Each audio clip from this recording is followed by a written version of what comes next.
Bismillahirrahmanirrahim. Hadis dari Abi Hurairah radhiyallahu anhu anna Rasulullah sallallahu alaihi wasallam la hasada illa fisnatain. Tidak boleh kita hasad kecuali kepada dua orang. Tidak ada sifat hasad kecuali kepada dua orang. Yang pertama, rajulun 'allamahu Allahul Qur'an fahuwa yatluhu ana al-lail wa ana an-nahar. Fasami'ahu jarun lahu faqal laitani utitu mithla ma utiya fulan fa'amiltu mithla ma ya'mal. Kita tidak dianjurkan untuk memiliki sifat hasad kecuali kepada dua orang.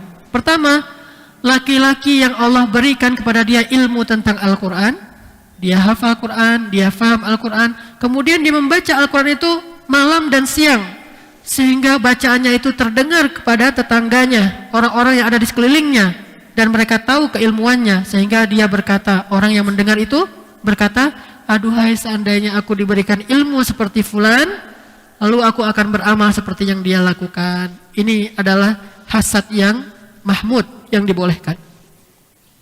Mengatakan, aduhai seandainya saya bisa jadi hafiz seperti si fulan, aduhai seandainya saya menjadi alim seperti si fulan. Harus punya hasad. Tapi nanti kita akan bahas apa itu hasad.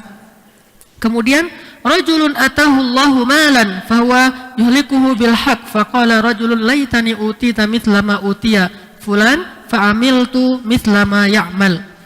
Orang yang Allah berikan harta, kemudian dia keluarkan harta itu sampai habis di jalan Allah Subhanahu wa taala, sehingga orang yang mengetahui itu mengatakan, aduhai seandainya aku jadi seperti dia, lalu aku beramal seperti dia. Hadis Bukhari dan An-Nasa'i. Kalau dalam hadis Bukhari Muslim, bahasanya orang yang diberikan ilmu dan orang yang diberikan harta. Kalau ini orang diberikan Quran dan diberikan harta. Beda redaksi antara Bukhari Muslim dengan Bukhari dan Nasa'i. Ini menunjukkan bahwa hadisnya ada banyak matan, ada banyak teks, tetapi riwayatnya semuanya sahih. Apa pelajaran dari hadis ini? Bahwa kata para ulama, hasad di sini bukan hasad yang dilarang, karena hasad sebetulnya itu sifat yang tercela. Min syarri hasidin idza hasad, dari orang yang hasad apabila dia hasad, yaitu dengki. Apa arti hasad dalam bahasa Arab? Hasad itu adalah keinginan seseorang ketika melihat kelebihan pada diri orang lain atau kebaikan pada diri orang lain, dia ingin supaya kebaikan itu hilang dari orang tersebut dan berpindah kepada dia. Itu hasad.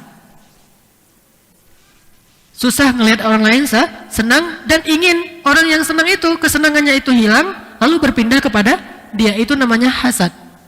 Maka semua hasad itu tercela, dosa besar. Termasuk hasad yang dimiliki oleh orang-orang Quraisy kepada Nabi Muhammad SAW atau orang-orang Yahudi kepada Nabi Muhammad SAW. Ini nggak boleh. Terus yang hasad yang dimaksud dalam hadis ini apa? Hasad yang dimaksud dalam hadis ini meminjam istilah hasad, tapi maksudnya adalah al-ghibtah. Ghibtah itu artinya menginginkan kebaikan yang sama dengan yang dimiliki orang itu tanpa berharap kebaikan itu hilang pada diri orang itu.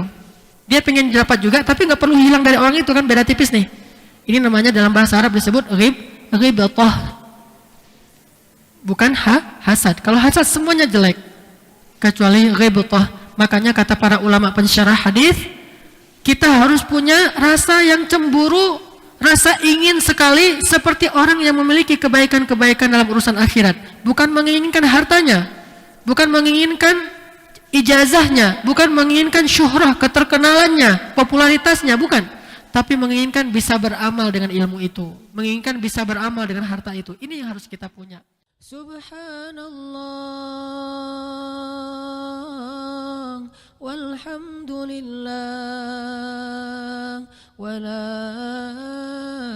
ilaha illallah wallahu akbar. Subhanallah.